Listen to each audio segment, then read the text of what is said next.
खुसिनि दिन आरोना माने मा होनो आरो खुसि आरोना थ' बोराया माने 12ता जाबाय आरो 12:15 जाबाय लोगोफोर ना सान्दुं ना मा नालाय अख्राङा बिदिनो थाबाय थायो आरोना खुलुमबाय नोंथांमोनखौ आंनि मोनसे गोदान भिडिअ फिन खेबसेबाव बरायहरनाय थालायबाय नोंथांमोना दिनै अननानै जोबजासिम नायलांबानो जाबाय आरो थ' बे बिबारखौ मानो लाबोदों होनबा मिथिगोन गोनांथि जादों नङा होनबा ओमफ्राय नायलाय जि समायनाखा लोगोफोर बिथिंजाय मालाय माने खेथि खालामो आरोना बिबारखौनो अनथाव बाथाव ओमफ्राय जोबजासिम नायलांबानो जाबाय लोगोफोर मिथिगोन आरोना कलर पेपर लाफा बिफाखौ उनावदासो हाबावोना खानाय सिन जाहैनोलै ने बाबा ओमफ्राय खिथुथिं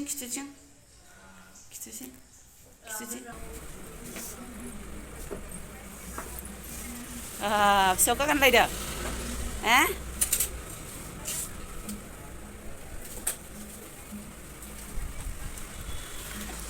दलर थादो बादै हमदो नै हमनांगोन खोमा पकड़ ना है क्या अच्छा साइलेंट वाला है ये है आवाज़ किया है ना ये बिना आवाज़ वाले है क्या हाँ सही ओमफ्राय नै लोगोफोर आं मिथिफेरामोन दिनैसो मिथिफेरबाय आरोना नाफिदावबो थांबाय थानायबो जाया ओमफ्राय मामिनिखौबो सिनायखायानो आंनो सिनो ओमफ्राय बाबानियाव फार्स्ट टाइम आरोना दिनैजों खेबनैल' सिनफेरबाय बिनि खानायखौ आगोलाय थाख्ला हदोंमोन ओमफ्राय बे रज'फिननायखौ दिनै फार्स्ट टाइम सिनफिनबाय आरो ओमफ्राय थाख्ला हनायावबो दलद थादों आरो ओमफ्राय बेयावबो डिस्टार्ब गैया जेबो हमथालायनाङासै माने आङो बै बिदि आवाज गार होननायखौ दावरावखौ गिगोन बायदि मोन्दोंमोन आरोना बेखायनो आंबो थांफादोंमोन बिफायाबो होनबाय थुफा बोरैबा माबाबायगोन खोमाना ओमफ्राय लोगोफोर बेयो मालाय साइलेन्टसो खुनु आवाजआनो गैया आरोना आं मिथिफेरामोन बिदि आवाज गैयि बिदि मेचिनबो दं होननानै नोंथांमोनहा सोरबा मिथियोबा मिनिलायसिगोन आरोना आंखौ माने आं मिथिफेरामोन आरो दावरावखौसो आं मिथियो बिदि मेचिन खोर खोर होननायखौसो ओमफ्राय माने गथ'फ्रा बिदिखौ गियो खोमा आरो ना गथ'फोरनि थाखायल' ना माल' आं मिथिया जायखिजाया बे आवाज गैयैखौनो बिराद मोजां मोनबाय आरोना माने मिनिथावसो आरोना आं जेबो मिथिया आं मिनिबायबो गावखौनो गाव ओमफ्राय आवाजबो गैया माबो गैया मालाय ददसेनो सिनानै हरखांबाय आरो खानायाबो गैखाथारा नालाय लोगोफोर खानाय सिनखां माखां मैगंबो एसे लायबायमोन आरो जोब्बायमोन मायाबा ओमफ्राय फैखाबाय नालाय थांबाय आरोना बेनो मामिनो स्कुलाव फिथाइ हरबाय थानांगौ बेनि थाखायबो थांबाय ओमफ्राय बोराया गाव जुथा आरिबो नांगौ नालाय ड्रेसफोराबो माखासे सोलायबाय माखासे गोदान बेफोरबायदि गोदान नांजोबगौ जाबाय नालाय लोगोफोर बेखायनोबो जुथाबो लायबाय ओमफ्राय बिदिनो फिसा फिसौ मुजा थुजि लाबोफाबाय आरोना ओमफ्राय बाबानो गस्ला गांनै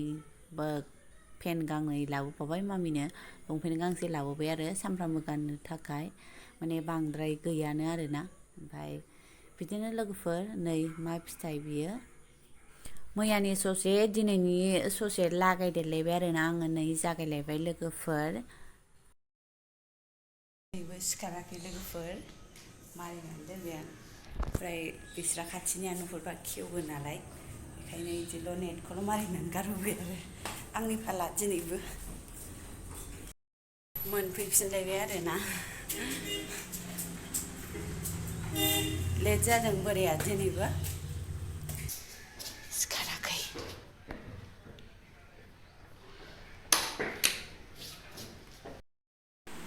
आयु सोर बेलाय मेब्रुं एसेनो आब'आलाय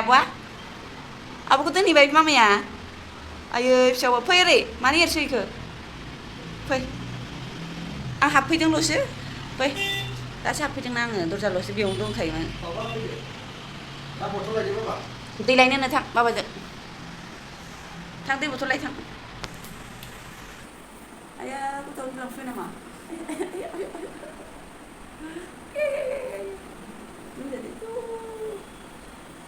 आयै उन्दुलांफैबाय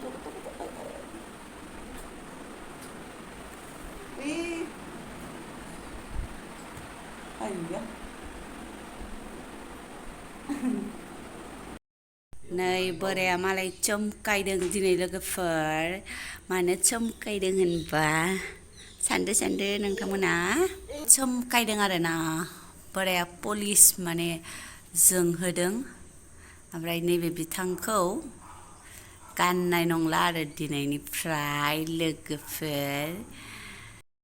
ओमफ्राय नै लोगोफोर जि देलायबाय दिनै ना होमबा जेबो देलायाखै माने लिपस्टिक फोनथारिखाय देलायनाय नुयो आरोना ओमफ्राय दुगैखांबाय माखांबाय जि आरि सुखांबाय लोगोफोर ओंखाम ओंख्रि संगासिनो दिनै मा होनो एसे खुसिनि दिन आरोना माने मा होनो आरो खुसि आरोना थ' बोरायनि थाखाय खुसि आरोना लोगोफोर थ' आगोलफोरनि ब्लगाव जोंहा मेथाइ जाबाय थायोमोन ना लोगोफोर मेथाइ होफैबाय थायोमोन माबाय थायोमोन ओमफ्राय बे बोथोरानो जोंनियावबो गोलैफैबाय आरो दिनै आरो मैयानो लागायनो गोनांमोन मैयाथ' सानडे 1 थारिखआव लागायो नालाय थ' दिनै समबार दिनै लागायबाय आरो बोराया माने आगोल HMT-नोमोन नालाय HMT नंला आरो दा दस्रा बिनिफ्राय एसे देरसिन प्रमोसन मोनबावबाय आरो लोगोफोर बोराया खुसि नालाय आंबो खुसि जानांसिगोन ना ओमफ्राय नोंथांमोनजों एसे शेयार खालामबाय आरोना प्रमोसन मोनबावबाय ओमफ्राय आं आगोलनि ब्लगफोरावबो होनखादोंमोन खोन्थागोन नोंथांमोननो ओमफ्राय बेयाव दाख्लैबो होनखादोंमोन आं नैबेखौ बांद्राय गोबाव गानबाय थानाय नंला होननानै थ' आखायाव गानला लोगोफोर दायो माने पापेलाव गाखोसिगोन आरो बिदिनो ओमफ्राय दिनै मा होनो जोंनि खाथिनियाबो जादों आरोना बुरजाथार जोंनि बे इउनिटआव 7 ना 6 जन आरो ओमफ्राय आं आंनि बोरायनाव सोंदोंमोन आरोना नों माबायदि मोनदों बिदि होननानै ओमफ्राय आंथ' जेनेबा एथबां माने जागोन होननानै मिथिखागौ ना होमबा जों जेनेबा HMT पास जाबानो बिनि उनाव जाखायो आरो बोसोरबा बा बोसोरबानि उनावनो जाखायो आरोना बोसोरबा 6 बोसोरनि जायखिजाया जाखागोन बे प्रमोसनखौ मोनखागोन होननानै मिथिखायो बैयाव पास जाबाय नालाय बै माबानो जाहैखायो होननानै मिथियो नालाय ओमफ्राय जेबो नङा सानबाय आरो खिन्थु बै HMT दा जानाय समाव बिराद खुसिमोन आङो ओमफ्राय आङो दहाय नङा होनगासिनो आरो आं बोरायखौ दाख्लैनिफ्रायनो 28 ना मायावनो लिस्ट फैदों नालाय बिनि सिगांनिफ्रायनो मिथिखागौ ना होमबा लोगोफोर ओमफ्राय फैथाराबाथाय बोरैलाय दावराव खालामनो नङा होमबा थ' लिस्टआ दाख्लै 28आव फैदों आरोना नैसिनि बार्थडेमोन नामा 29 ना 20मोन नैसिनि बार्थडे खालि फैदों आरो माने बिदि बाब थालिर लाबोनानै जाफैबाय ओमफ्राय हैदिनखालिनो मिथिदों आंथ' लोगोफोर बांद्राय एथबां मा होनो माबा नङा आरोना माने आं मावाबो नालाय लोगोफोर थ' बांद्राय अहाथो एथबां माबा जानो थ' बोराया जादों ना मादों बिदि होननानै सोंदोंमोन आरोना आं बोरायनाव आंथ' बांद्राय जायाखै बिदि होननानै आं सोहोनो आरोना ओमफ्राय लोगोफोर आंनि बोराया बिदि देखाया आरोना आंनि उल्थाथार मा होनो आं एसे नटकट ना मा होनो बिदिखौ एसे माने आरोना नोंथांमोना सोरबा बुजिखाबाय जानांगौ ओमफ्राय आंनि उल्थाथार आरो बियो बिदिनो ओमफ्राय आं सोंबाय आरो नोंलाय माबायदि मोनदों नों मोजां मोनदों नामा बेसेबां मोजां मोनदों बिदि होननानै ओमफ्राय आङो HMT टेस्ट होनायाव बेसेबां खुसिमोन लोगोफोर माने बैसेबां जायाखै आरो दा खुसियाथ' मानो जाया जानो ना होमबा बोरायनि प्रमोसन आरो आंनि प्रमोसन होननांसिगोन ना होमबा आंनि प्रमोसन बयबो लुबैयो मोनबालाय बयबो लुबैयो मोनाबालाय आरो माथो खालामनो नङा होमबा थ' मिथिखानाय माने बायदि प्रमोसन मोननायनि उनाव बियो फैखायो होननानै मिथिबाय ओमफ्राय मिथिखायो आरोना होमबाबो फैथारनायनि खुसिया आलादा जायोना होमबा लोगोफोर बिदिनो बोरायखौ सोंनायाव बोराया होनबाय आरो औ बेखौनो मोननो एथबां खस्थ' खालामबोबाय बिदि होनदों आरोना खुसि आरो बिथाङाबो बिराद खुसि आरो दा आंखौ माने खोन्थानो रोङाखै आरो खोन्थायाखै माने लाजियो ना मायो मिथियालै लोगोफोर आंखौनो लाजियो खोमा माने बिदि बांद्राय आं जेनेबा आंनिया रागा जोंबाबो मोखाङावनो ओमफ्राय खुसिबाबो मोखाङावनो नुयो आरोना रागा जोंदों होननानै मिथिखाथारो आंखौ माने बांद्राय लाखुमानो बा इदि आं माबा नङा आरो ओमफ्राय आंनि बोराया रागाबो जोङा खुसिखौबो देखायनो रोङा आरोना बिदि ओमफ्राय मोजां मोनदों लोगोफोर बोरायाबो मानो मोना जानो बयबो मोनखायो ओमफ्राय गावसो मिथिगौ आरो बेसेबां मोनदों बेसेबां मोनाखै आंथ' सायाव नुनानै मिथिला नालाय थ' आंना लोगोफोर ओंख्रिया एसे खामस्रोलायबाय आरोना नोंथांमोनजों रायलायनायावनो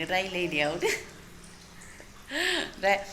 देलायनाया माने खाथिनि मेदामा होनबाय आरो दा माबा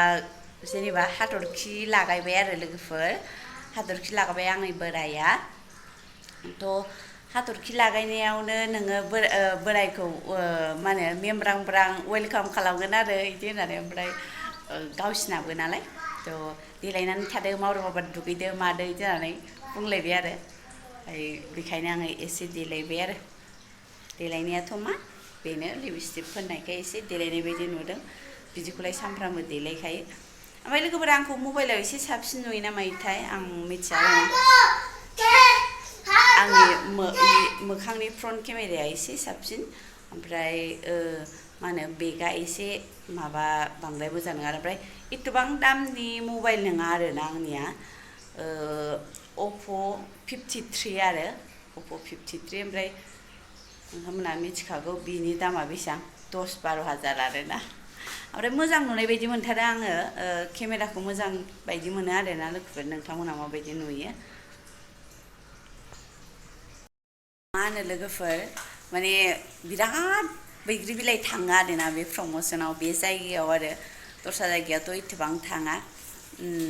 बे जायगायाव खमसे खम टटेल लाजोबनानै बिदिनो 85-90 गाहाम थाङो जाहैबाय आरोना ओमफ्राय बेखायनोबो आङो एसे माने बोरैबा मोनदों आरोना एथबां बुरजा माने खाना जाबाय थायो आरो मा होनो बेयावबो बिदिनो माने फजिफोराथ' बयबो जाय फजि एसे मिथिखागौ माबायदि प्रमसनाव माबायदि जायो माबायदि जाया बिदिनो दामनाय देनाय बायदिसिना माबा माबि आरोना नोंथांमोननो भिडिअ बानायनानै हगारनो मोननायमोनबालाय हगारगौमोन आरोना गावसोरबो सोरबा बायदिया भिडिअथ' बानायखुमागोन ओमफ्राय होमबाबो हगारनो मोना नालाय लोगोफोर एसे मिथिगौमोन आरोना नोंथांमोनहा इदि होननानै आरोना लोगोफोर माथो खालामबावनो ना होमबा बिदि एसे बैग्रि बिलाइया बुरजा थांनायखाय आङो एसे बोरैबा मोनो आरो एसे बोरैबा मोनदों आरोना बोरैबा मोनो माने मिथिखागौ आरो इसिबां थाङो इसिबां होननानै जाबाय थाखायो नालाय बयबो ओमफ्राय ओरैनोबा जोंहा जेनेबा लासै गाव गाबागाव बिदि लासैबो प्रमसन जालांनाय लोगो बिदिबा जोंनि बिदि माबाया बिराद खमथार आरो एथबां थाब प्रमसन मोना जोंनिया बिदिखायबो सर्टकाट मारिनायखाय थाब जाबाय आरोना ओमफ्राय लोगोफोर गाज्रि मोननांला आं माने शेयार खालामबाय आरोना नोंथांमोनजों सासे आगैया सोंहरदोंमोन आरोना ओमफ्राय मा होनो पेनसन जानायनि उनाव 4 बोसोर 5 बोसोरनि उनाव मा होनो DSC आव बा बिदि जइन जाफिननो मोनो ना मोना होननानै ओमफ्राय बैसो थानांगौनो आगै ना होमबा बैसो थानांगौनो होमबा जइन जाफिननो मोनो ओमफ्राय DSCल' नङा आरो माबा माबि दङ जोंनि आसामाव माबा बिदि माने गैया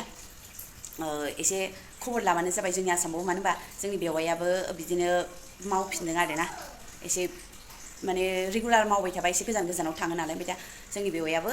आसामावनो दङ आरोना जोंनि बेवाइ असेयानो बियो TA ना DA होनो जायखिजाया बिदियाव मावफिनदों आरोना बेनो आरो बैसो थानांगौनो आरो बैसो थाबा माबायो जोंनाबो एखमबा थाब थांगोन होनो एखमबा मावजोबगोन इदि होनो आरोना आरो दा गथ'नि थाखाय एसे बांद्राय जेबो माबानो हाया बाबाना बिदिनो ट्रिटमेन्टआ हस्पिटालाव थांबाय थानांगौ नालाय थ' नायनोसै जों लोगोफोर जोंहाबो बेसे गोबाव मावनाय जायो एखमबा बाथारोना खस्थ'नो ओमफ्राय बिदिनो थाखा फैसाखौथ' नांगौ ओमफ्राय बेफोरबायदिखौ गोसोखांबा माबाबा बोरैबा मोनो आरो बिदि होननानै माने ओरैबो जारला आरो न'फोरखौ गोसोखांबाथाय थांनो लुबैयो बिदि आरो गाव एखमबा थांसै बिदि होनो ओमफ्राय आरो एखमबा थाङा माने बिदिनो 16 बोसोर जाबोलाय लांबाय आरोना साख्रिया 16 बोसोराव बिथाङा